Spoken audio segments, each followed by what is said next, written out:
mukwano kati ugenda kukola otya tukole tutya kati mukwano Suzi ebya Coco Master Shine si birungi nakamu munnange ate byengenda okubeera nga nkuyitiramuko awo bannange okuzinga obutambi. Oh my god. Ku side yemu Shiba Kalungi Sindi Sanyu bavuddeyo bakakasiza munnange ate jjukira nti nno bano bakubeera munnange ate ku show eya mwana muwala munnange ate Spice okuva e Jamaica.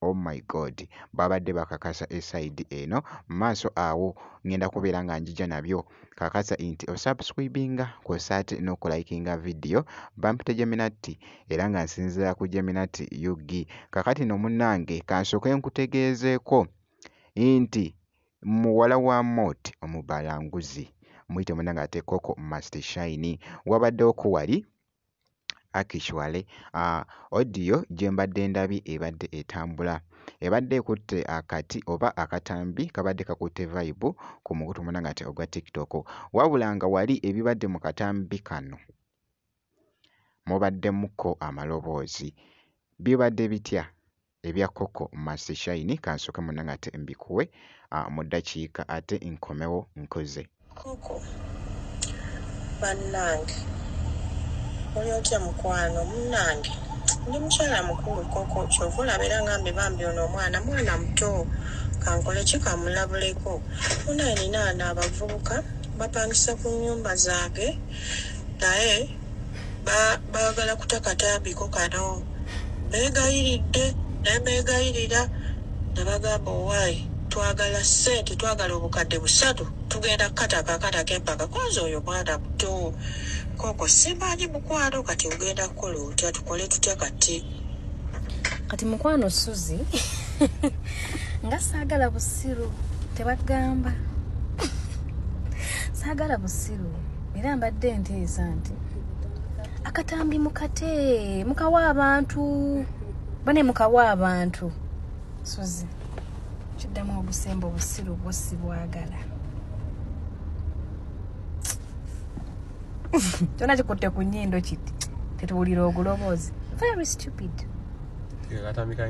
the fuck ndowooza munnange obirabye so byebyo munnange ate ebibadde bitambula wali ku mwana muwala munnange ate muyite Coco Master Shine byonna ebinaasingawo tujja kubeera nga tukuwa update munnange eside eyo naye ng'okusinziira wali mbu oba actually kubadde just ndowooza oba kutambuza oba content I don't know naye nga byonna ebinaasingawo tujja kubeera nga tukutegeeza munnange kankwongereyo ko wali obadde okimanyi nti no Spice okuva e Jamaica agenda kubeera nga ajja munnange ate mu Uganda show eno egenda kubeerako Shiba Winnie Nwagi Sindi Sanyu muganda wange kigenda kutokota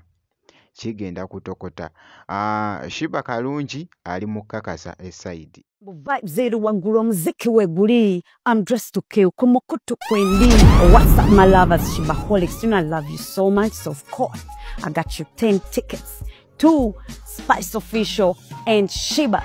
Do you know what you gotta do? We have a mashup. It's me and Spice Official song You Never Had This.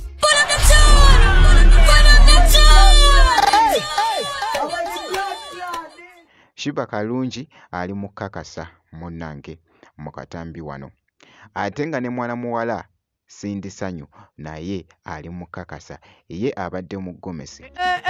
I want some people to Cindy Bieber. Definitely the king herself now. Since I'm in this outfit, scratch all that. Let me be humble, let me be gentle and be a lady. Now Spice, this is our traditional wear. It's called a gomesi. Foreign people call it gomesi, but we call it a gomesi. As you can see, it's royal, it's elegant, it's very feminine, a little bit heavy, but you know, it's beautiful. This is what we wear traditionally in Uganda for most of the tribes. And I know that when you get here, we're going to go and visit the king. So when we do, this is what you're going to wear. And there's a magic about how you wear it. There's a procedure. So because it's very long, you hold it on one side. Usually I hold the other side too, and you walk slowly, elegantly. And you kick it a little bit when you walk. So I can't wait to see you wear it. Kati mwaba tulaba ndoza Spice atwambaliremu ko ku Gomez. 6th December 2025. At Lugogo Cricket Over. Tickets available only on FlexPay, Quicket and M-Ticket on *252 *4#. Big things have won. Bang.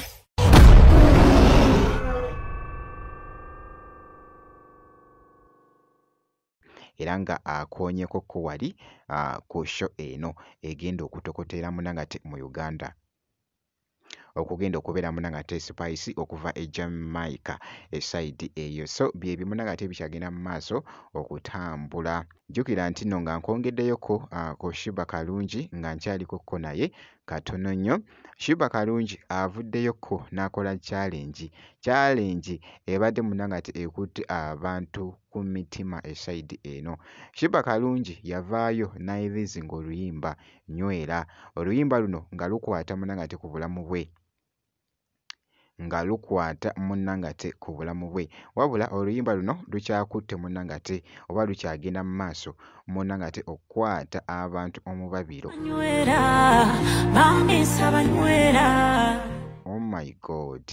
Kakati nno ebadde challenge wali bannange. Wabula wano sisobola kuzannyiramu ku Munangate luyimba. Okusinziira Munangate copyright. So bw'atyo nno Munangate Shiba Kalungi bw'alabiddwako mu katambi ako akabadde kakutte akati ku mukutu ogwa TikTok kw'ossa n'emikutu emirala. Bwe nti Munangate bwenkoze kakasa nti osubscribinga ebisigadde byonna ate obiturekere.